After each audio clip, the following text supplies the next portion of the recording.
Well, man, during the burnouts that you just did for us, you really like upped the bar. Like, we haven't had somebody that comes out here and lays rubber down on the highway like this thing did. And did I hear a supercharger under the hood? Yes. It's Dude. got a 2.9 liter Whipple in it. That's so cool. Man. She's awesome. You didn't make it to just go straight though. Like, No. We handles. first made it to, do some little autocross and have some fun with it, and obviously have a lot of fun out on the road with it. That's so rad. So start at the beginning. Start with like, what did this car originally come as? Like, tell me a little bit of the backstory of it. I think about 9 years ago, me and a couple friends went down to Iowa, bought two 62 Nova convertibles, brought them back. One was super rough, just had a VIN on it, and the other one was kind of the starting point to it, and that was the whole point of the build. My wife wanted to have a little grocery getter 62 convertible. Okay. And then it kind of got a little overboard, it just kept rolling. We worked with TCI with a front and rear suspension setup with it.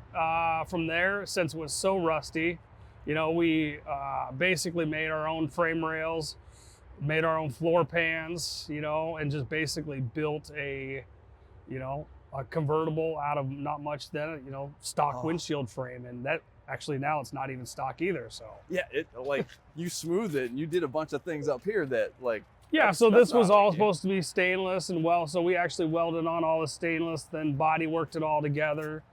Wow. Flush mount glass with it too, so. Man, oh man. That's incredible. What color is it?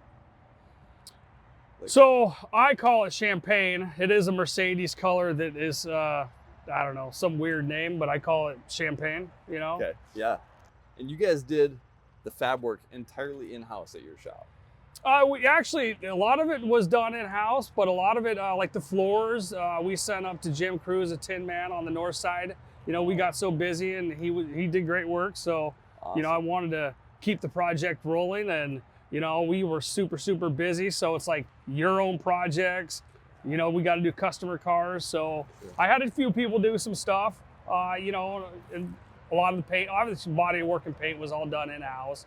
We straight stitched upholstery, which is our in-house upholstery shop. We did the interior also, so basically the build, but some of the metal work I sent out. Willwoods? Yep. Willwoods, 6-piston, 13-inch rotors up front, 13-inch 4 pistons in the back. Okay. 4 9-inch, a 373 posi. I mean, it's all tied together. Like I said, even the outer frame rails we made by 2x3/4 wall.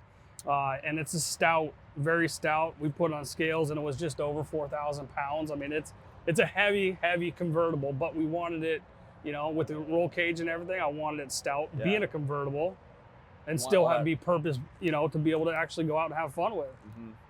Because stiffness and rigidity is got to be there. Super, super important on those. Yeah, especially if you knew you're going to be throwing it into corners and really leaning on it.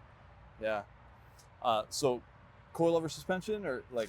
Yeah, all coilover suspension. Okay. It used to be on air ride.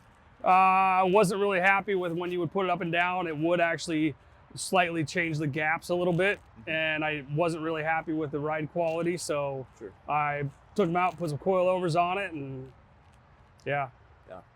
Well, and I've heard that airbags probably don't handle as well as you might want to anyway, right? Like if you're going to autocross it and stuff like that. Yeah, you exactly. Don't really want the air ride anyway. It might have the look that you want, but you want it to be able to actually handle so you can dial in through the corners like you want it to. Exactly. Yeah. Tell me about your wheel choice. Forged lines. We wanted to have kind of just a good autocross setup with it. Really, it just came down to, like I said, I was building it for my wife, so she kind of chose them too. Cool. We want to kind of keep the finish like it. With a polished outer, and want to keep just a little bit of chrome around the whole car. Not too much, but mostly just all subtle anyway. What are the sizes? What are your offsets and diameters? We are running 17-inch, 17 by 8s up front. I think they're a 225, 40, 17 up front, and a 315, 30, 18 in the back. They're on BFG rivals too, so that's why they're so sticky, as you can see from back there. Yeah. Did you have to tub it at all? Did you have to cut in to be able to fit the tire that you wanted? Yep, it is very close with those 315s in the wheel well, but we wanted to get it really big as much as we could in there. So it's got a 315 rear, but it's full mini tubbed, and after we got the car done, it used to have a front lower spoiler. It used to have a different grill in it too. Sure. But for the first year, we were really having a lot of problems with it overheating, just because of the heat in the Supercharger. So we finally, one day I just took a grinder and cut holes in the hood, took off the lower valence, swap back out to just a simple little billet grill that I had laying around. And now it doesn't overheat. That's awesome. It needs airflow, Yeah. So Oracle headlights, the bezels around it, Novas are notorious for very bad fitting headlight bezels. So my metal guy spent, I don't know how long, days welding that aluminum bezel and finishing it. And then we sent it out to copper and came back in copper and final sanded it to get them to fit perfectly with the hood. Because you won't see another Nova that has headlight bezels that fit like that. And with the billet grill, I didn't want to run those normal turn signals, so we just kind of made the little cutouts and some LED lights behind it to kind of make it look like, a nice little turn signal down there. Flush mounted the bumpers, sucked them in, tucked them in as much as possible, got rid of all the bolts with it. Mm-hmm. Yeah, It's so clean. Like, it's smooth. And I'm sure that's the look that you were going for, is just very clean and smooth, very subtle. Yeah, I love that.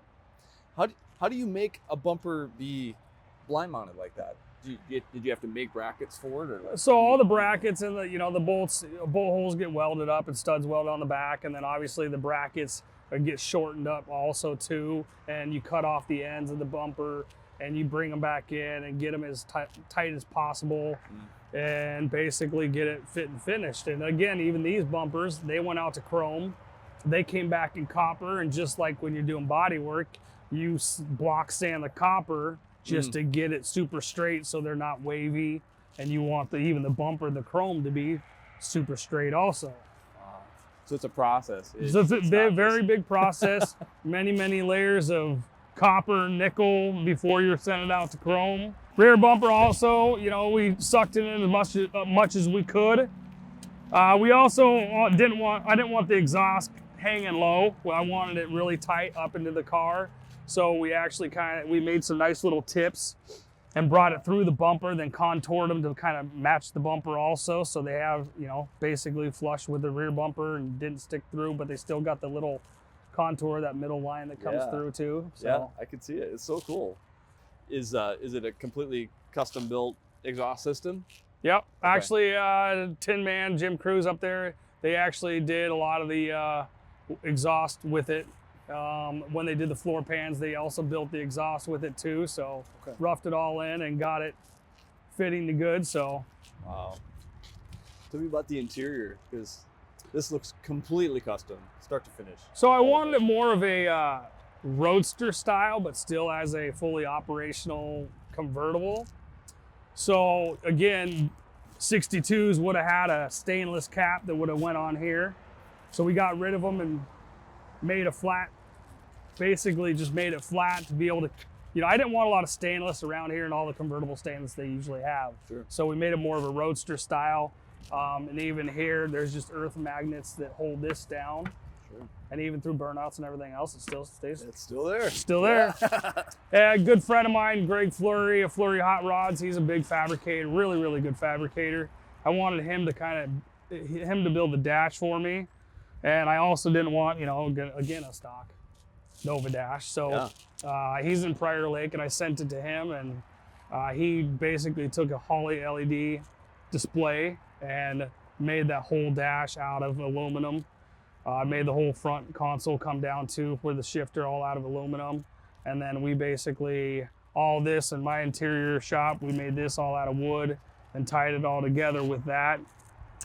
And kind of came up with a color combination that, a little bit of wrapping with the dash along with the painting of it too. The blinkers are in the dash also with a shift light Yeah. in the middle too. So I was gonna ask you if those are warning lights, LEDs. yeah, those are the shift indicators. blinker, Yeah, indicators right there. So The door handles.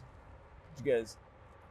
those are What was- Cadiga flush mount handles. Okay. Yeah, again, you know, I just wanted everything nice and smooth. Yeah, and, it's so clean. you know, I love that. and it's got poppers too for the inside. Everything's on solenoids too, so you can no door handles and Yeah, it keeps the interior door the door panel so clean on Yeah. the inside when you don't have steering column. What is that piece?